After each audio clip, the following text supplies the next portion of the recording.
Hi everyone, this is Chris with a special bonus video for you. This special bonus video is called The Ultimate Guide to Task 2 Grammar. So lots of you have been asking grammar questions by email, so I decided to make this video so that hopefully this satisfies everybody and gets everybody on the right track for grammar. I just thought that I would make this video because there are certain really important things that I wanted to get across to you, because the biggest improvements in grammar that I have found in my classes, in my real classes, has been when people change their attitude to grammar. Rather than teaching them specific grammar structures like most teachers do, I try to change people's attitudes, the way they think about grammar, and that normally improves their band dramatically and quickly. And that's what we want to do here. We want to get you your band 7, 8, or 9 as quickly as possible. So that's what today's video is all about. So let's look at what we're going to do in this video. So today we're going to look at confusing grammar myths. So myths, things that people believe about IELTS grammar that aren't actually true. We're going to look at how to analyze function of sentences, not structures. How to analyze functions. A 3-step grammar improvement plan. And the top 10 most common mistakes that I find in essays. So today we're going to focus on task 2.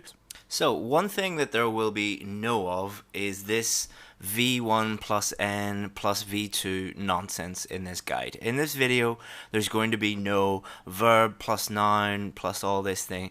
This is not helping you. It's actually stopping you producing a good essay. There is no way that a native English speaker would ever sit down and write an essay and think, is it V plus or noun plus this, and think of it in a formulaic way. When I first started teaching in Asia, so I've taught in Vietnam, in China, in India, I couldn't believe that students are taught grammar in this way. If you like being taught grammar in this way, that's fine. If it suits you, that's absolutely fine. But I don't teach it this way because I don't think that it helps anybody. And when I was teaching in Europe, if you go and learn English in Europe, they don't teach grammar in this way. And if you look at the average grammar scores for IELTS tests in Europe, they're much, much higher than the average grammar scores than in Asia. So sorry if you like being taught grammar in this way. I'm going to try and teach it in a slightly different way, and I hope that you'll understand the way that I teach it, and it will really, really help you. When you stop thinking about grammar in this formula way, like plus noun, plus verb, plus it, your grammar will really, really improve. But if you really like that way, please keep doing it. But I think that I will change your mind by the end of this video. So, confusing grammar myths. A myth is something that lots of people believe that isn't actually true. So let's look at these 6 grammar myths. First is range, not accuracy. So most people think it is more important to have a range of structures than for them to actually be correct. So in the marking criteria, it says students should use a wide range of structures, and lots of teachers and lots of books have seen this, and they just tell students use a wide range of structures, and they don't actually explain to the students what this means, what does a range mean, what structures mean. So in the rest of this video, I'm going to show you that it's a hugely misunderstood area, and I'm going to focus on this in the next slide. So the next one is small mistakes. There's a big difference between small mistakes and mistakes that prevent communication. So lots of students, when they see small mistakes, like when I post students' essays, I don't do it so much anymore because of this actually. I would post a really, really good essay, like a band 8 essay that a student had done for me, and everybody would say, oh, that's a band 5 or band 6. Why is it? Oh, because the person made 3 small mistakes in their three small grammar mistakes or four small grammar mistakes. There's a big difference between small mistakes and mistakes that prevent communication. So the things that you don't want are big mistakes that prevent communication, that stop the examiner understanding what you're writing. Small mistakes should be avoided, of course. The fewer mistakes you make, the better. But there is this big difference between small mistakes and mistakes that prevent communication. For mistakes that prevent communication are the ones that really lower your score. Wide range of tenses. So structures and tenses do not mean the same thing. This is related to the first point I was making, range, not accuracy. Lots of students believe that wide range of structures means a wide range of tenses. Structures and tenses do not mean the same thing. Complex sentences. Complex and simple do not mean what you think they mean. So a complex sentence, lots of people think that this means using very high level grammar, a very long sentence with lots of punctuation, and a simple sentence is using just a really simple sentence with simple words, simple structures. They do not mean that. Wide range of structure. So again, it should actually state use of appropriate structures. It's not about using as many different structures as possible. It's about using the appropriate structures for the function that you're trying to use. And we're going to look at that again in 1 minute. And perfection. You must get everything correct to get a high score. This is a myth. Even Band 9 essays have rare slips. You're all human. You're doing it under exam conditions. Even the very top grade, Band 9, you don't have to get every single thing perfect.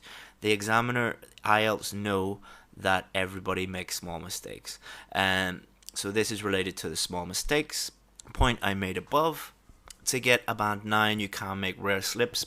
To get a Band 8, you can make a few small mistakes as well. To get a Band 7, which is what most of you are trying to get, you can make quite a few small mistakes. You can't make any big mistakes, but you can make quite a few small mistakes. So these are all the myths that you need to stop believing. If you believe any of these myths, they're going to prevent you from actually getting the score that you need. And let's go on to the most confusing myth. So function, not structure. So this is related to the range of structures, the range of tenses that you use.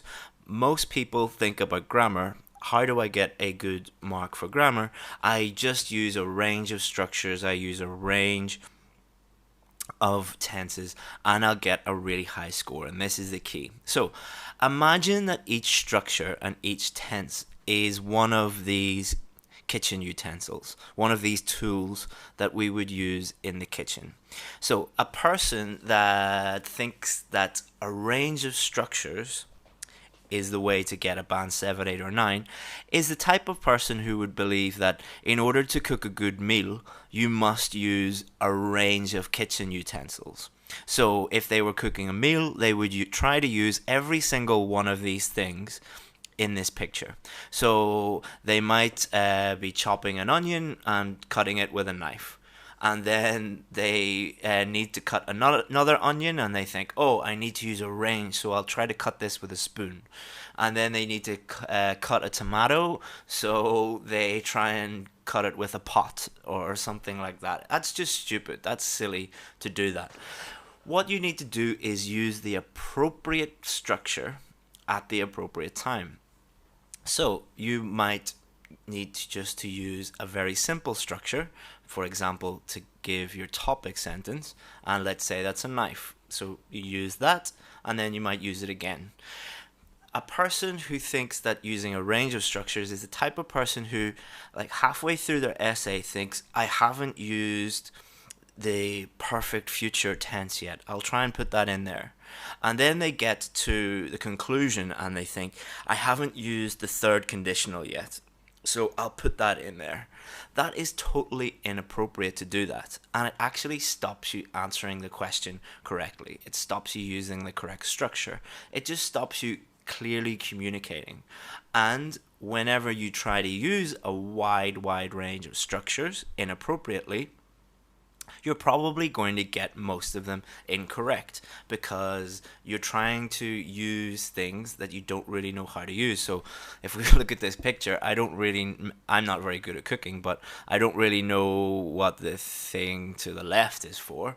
And if I try to use that, I wouldn't be very successful. I don't know what the multicolored things on the right are either. If I try to use them, I wouldn't be very successful. But I'm pretty good at using a knife, a bowl, a spoon, the basic things. And if I did that, I'd be able to cook a pretty good meal.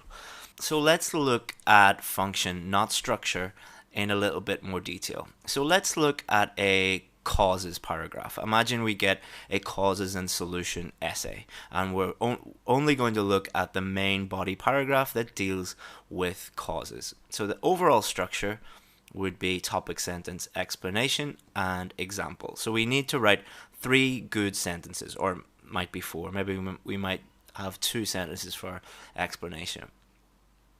But let's just, for this demonstration, let's just say there are 3 sentences. So let's look at the sentences. So the first sentence is our topic sentence. The main reason for global warming is the production of fossil fuels. So we'll use a very common example. What's the main reason for global warming? What is the function of this sentence? So don't think about structure. Don't think about that yet. Just think about the function. Why do we use this sentence? Why do we not use something else? So the function is to state the main reason for something. Very simple. Explanation. That is to say that the release of greenhouse gases into the atmosphere causes the planet to heat up. To explain, that's the function. Very simple. Example. For example, every year millions of tons of CO2 are vented into the air by coal-fired power stations in the US. To give an example. Okay, very simple function. Let's look at it in a little bit more detail. The main reason for global warming is the production of fossil fuels. If we were to use this for a different essay, the main reason for obesity is the consumption of fatty foods. Let's look at the explanation. That is to say that the release of greenhouse gases causes the planet to heat up. That is to say that the overeating of junk food causes men and women to become obese. So, if we stop thinking about grammar in terms of structure and this verb plus noun equals that and all that, and the stuff that I really don't like, is we stop thinking about it that way and we start thinking about function. And some of you might be thinking now, oh, that's going to require me to actually do a bit of work. Well, I'm sorry, but the only way that you're going to write really good essays, 7, 8, 9 essays, is to put in the work and actually analyze it and then use it in your own essays. If you want a system that just gives you some quick tips, then you're not going to get a 7, 8, or 9. So it does require you to do a bit of extra work, but it will help you get a band 7, 8, or 9, but it will also help you in the future with your English writing, or just how you learn English in the future. Thinking about it this way will really help you. So let's look at a 3-step grammar improvement plan. How are you going to improve your grammar?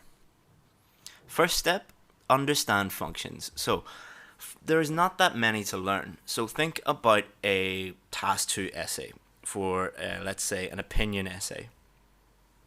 First function is just paraphrasing the question. Second function, giving your opinion. Third function is outlining your main ideas. 3 simple things to learn.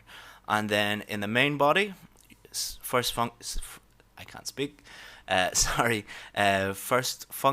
that's difficult to say actually, topic, sentence, and then you're going to explain, and then you're going to give an example. Okay, so it doesn't really take that much to analyze all the different essays and think about the functions for each of them.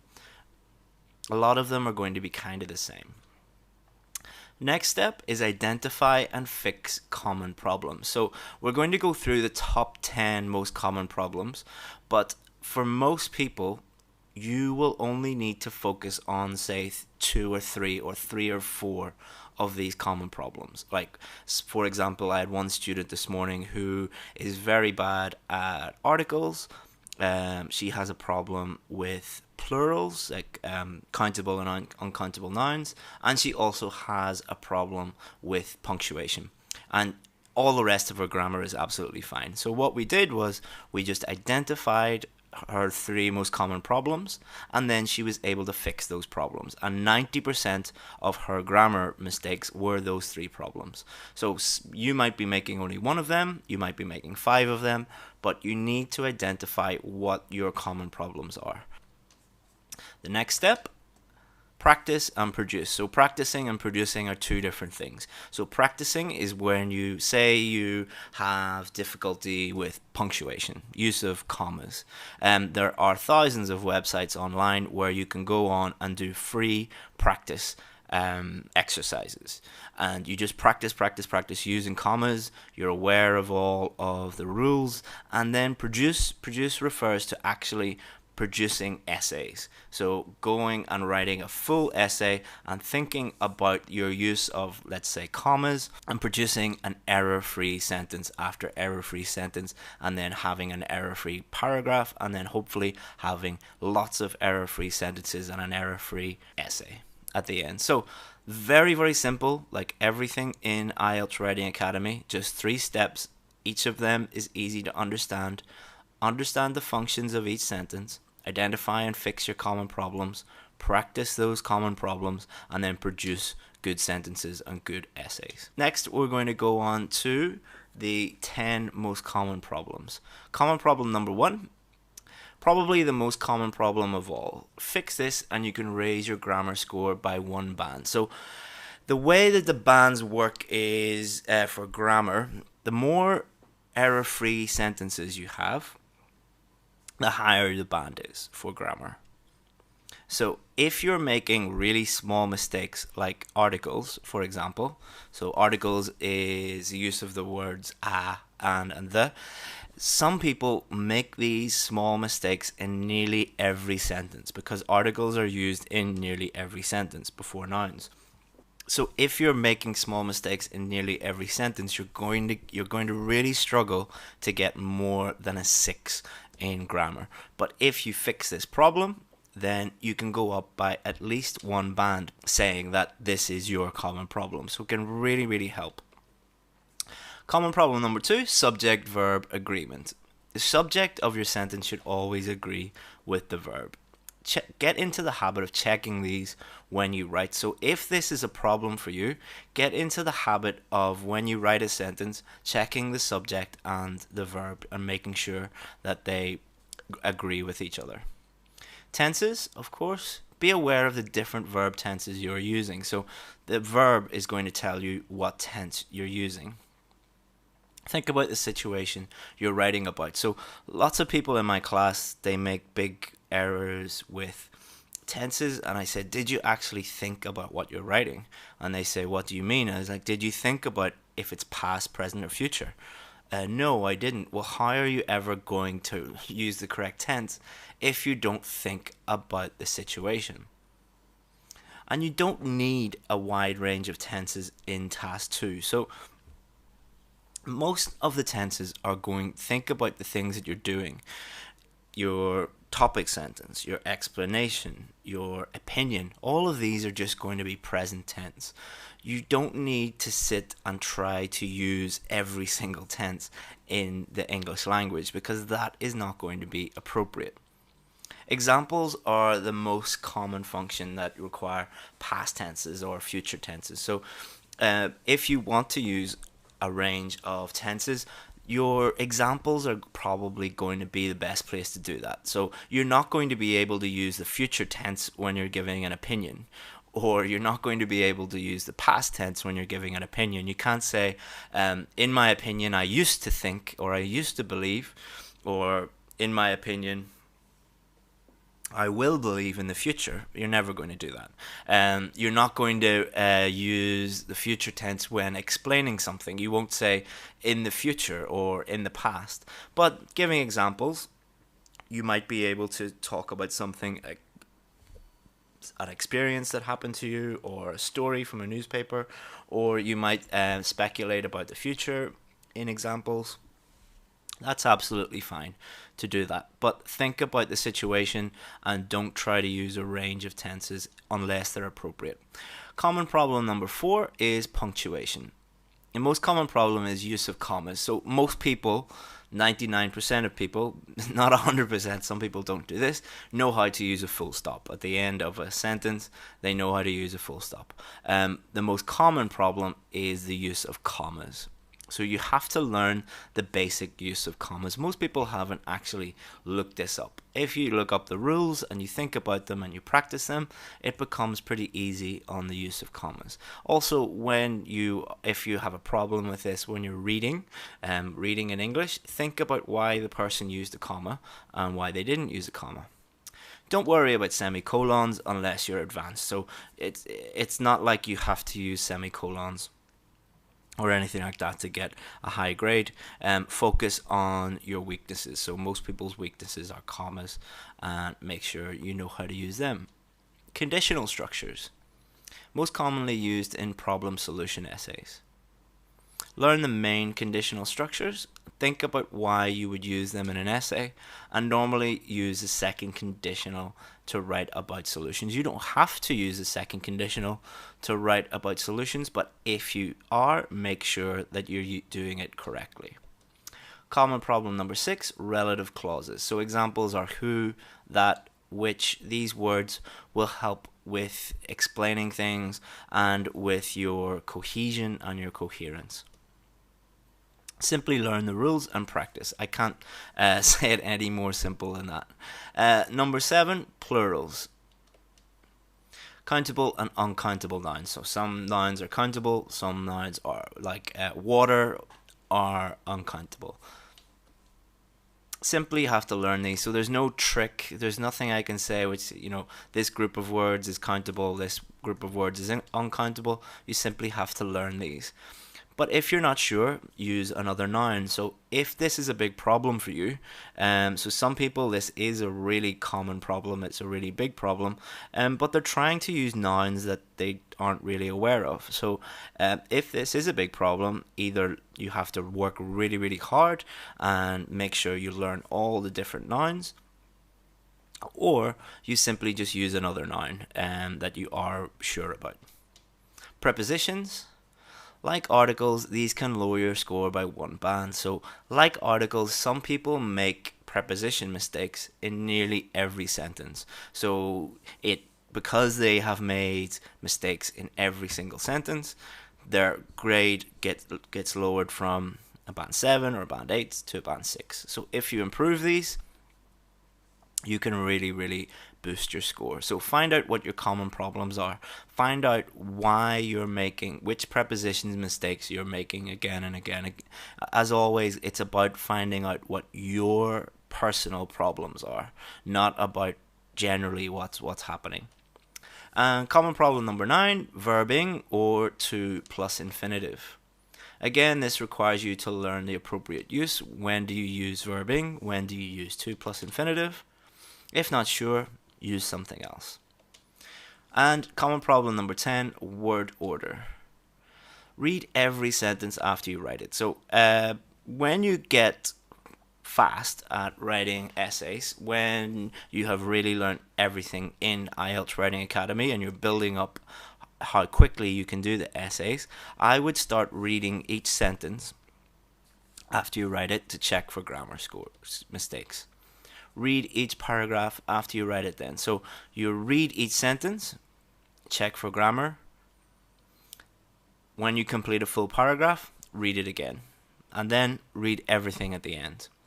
This might take you a little bit of time, but it will ensure that you make fewer mistakes.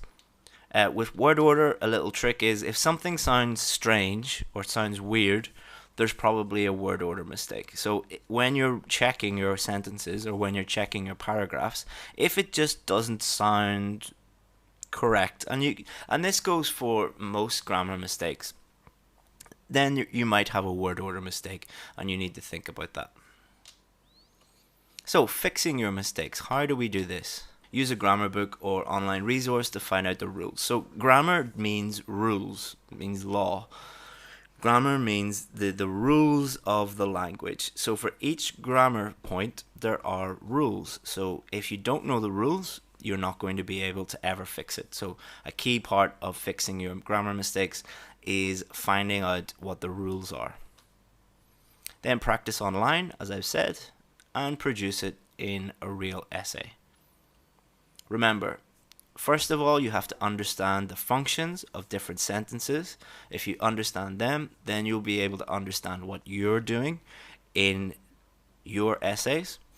Identify your common mistakes, fix them, and then produce real sentences in real essays that are correct, that have the appropriate structure, appropriate tense, appropriate function, and have no mistakes in it. And if you do all of that, then you're going to get a very high mark for grammar.